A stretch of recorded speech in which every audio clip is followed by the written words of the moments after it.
Throughout major wars, battles, and conflicts in the world, propaganda has been used to actively influence behavior and demoralize enemy morale.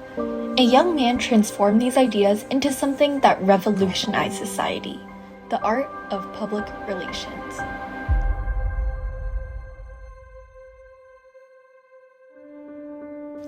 With the development of advertising during the 17th century, companies promoted their products in a direct, simple manner. Edward Bernays, an American theorist, discovered how changing public emotion and behavior was more effective, becoming a pioneer in the frontier of public relations and propaganda. With his ideas, he successfully helped companies and governments influence people through various campaigns in politics and products.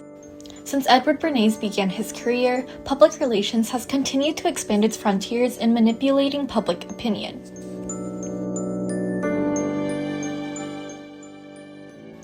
The first steps towards advertising began in the 15th century with the development of printing. In the 1700s and 1800s, newspapers featured advertisements promoting various products and services, and the radio furthered the reach of advertising. It's faster, it's guaranteed to give you the hair you've always wanted in half the time. Despite this increase in direct advertising, a young man recognized its limitations and inefficiencies. Edward Bernays was born in 1891, growing up in Manhattan. When the U.S. entered World War I, Bernays was hired into the Committee of Public Information under the Wilson administration to build support for the war effort.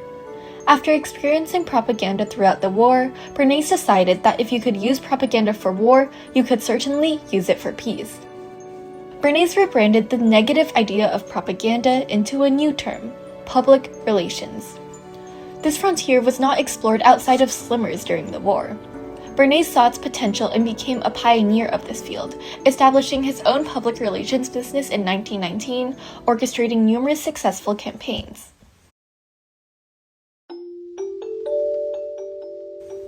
In 1929, Bernays launched one of his most notable campaigns yet, for the cigarette company Lucky Strikes. George Hills reached out to Bernays as women were not buying their cigarettes and traditional advertising had not worked.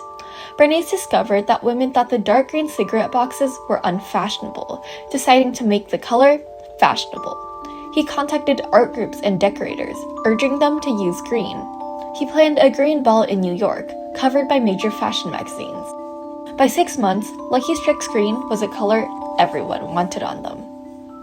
However, the company faced another challenge. It was taboo for women to smoke. Bernays started advertising cigarettes as an appetite suppressor that could give women the bodies that they wanted. The slogan, "Reach for a Lucky instead of a Sweet," was plastered in newspapers and magazines. Despite some success, the campaign fell short. Bernays realized using cigarettes as a symbol for women's freedom would increase sales. During the 1929 Easter Parade, Bernays hired 10 debutantes from Vogue to publicly light and smoke their cigarettes.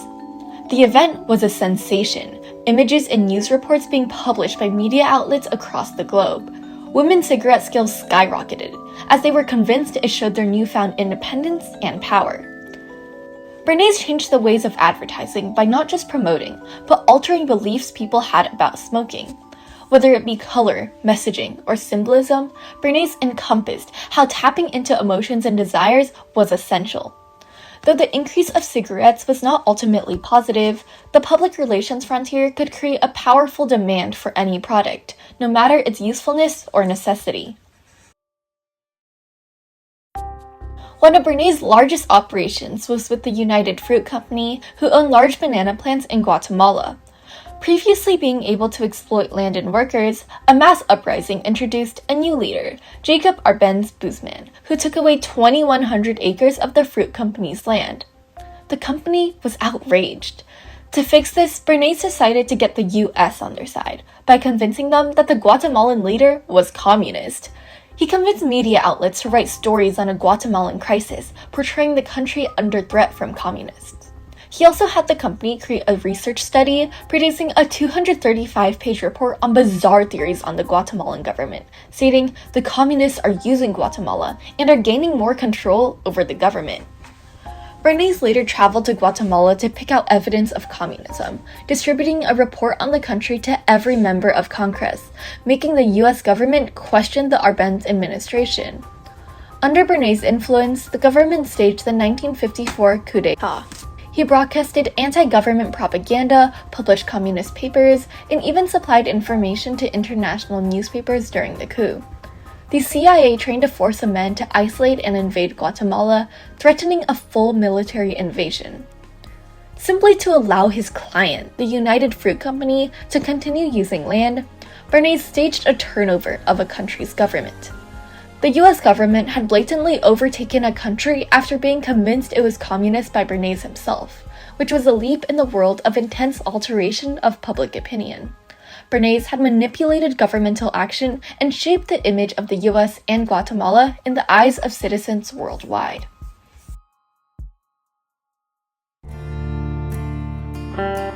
Many of Bernays' tactics can be seen on our tables today. In the 1920s, the Beechnut Packing Company wanted to sell more bacon and hired Edward Bernays, who found a sales opportunity in breakfast. He contacted thousands of doctors, asking, "Is a larger meal in the morning better for people's health?" Pitching a story on how 4,500 physicians urge Americans to eat heavy breakfasts to improve their health, with a picture of bacon and eggs beside it. Americans trusted these doctors' words, and a meal of bacon and eggs was soon seen in the mornings at homes across the US. Instead of advertising the product directly, Bernays let citizens trust the professionals, making people believe it was needed in their homes. Edward Bernays' creation of the public relations industry changed the ways of businesses and politics immediately. Though he boosted sales of companies and helped numerous campaigns succeed, there has been ethical implications of his work. Later in his life, Bernays wrote numerous books, most popularly Propaganda in Crystallizing Public Opinion, sharing his ideas of effective persuasion into the world. People used his ideas immediately, engineering how information was released into the public and perceived. Joseph Goebbels, Minister of Propaganda in Nazi Germany in the 1930s, is said to have used Bernays' books as a basis for his destructive campaign against the Jews of Germany. He used Bernays' ideas to create a Führer cult around Hitler, promoting authoritarianism and depicting the Nazi leader as an all-powerful genius. Bernays' ideas were powerful. Though they could be used to manipulate and distort the truth, they are inescapable in present society where it's used in both positive and negative ways. Shaping public opinion is essential to the work of governments and corporations. Currently, many companies use Bernays' public relations ideals to shape their personal brand image. Airbnb, which rents out homes to travelers, has effectively used public relations to shape public perception of their brand.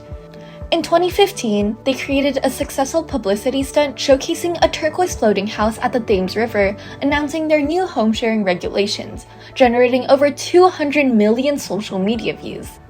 This event exemplified Bernays' tactics, which generated buzz and promoted the brand without directly advertising. During the COVID pandemic, CEO Brian Chesky stated that the company changed our approach to marketing and shift our stories to PR. During this time, they transparently communicated their layoffs and support systems, helping them maintain trust among the general public.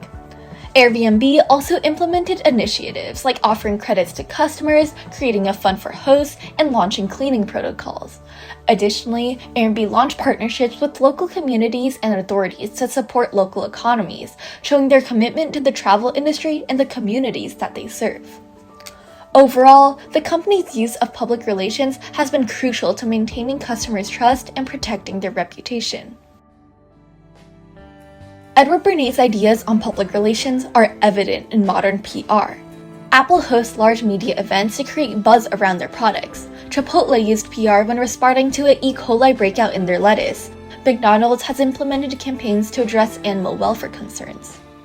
In today's political climate, candidates use public relations to manage their public perception, issue statements, and conduct interviews for crisis management.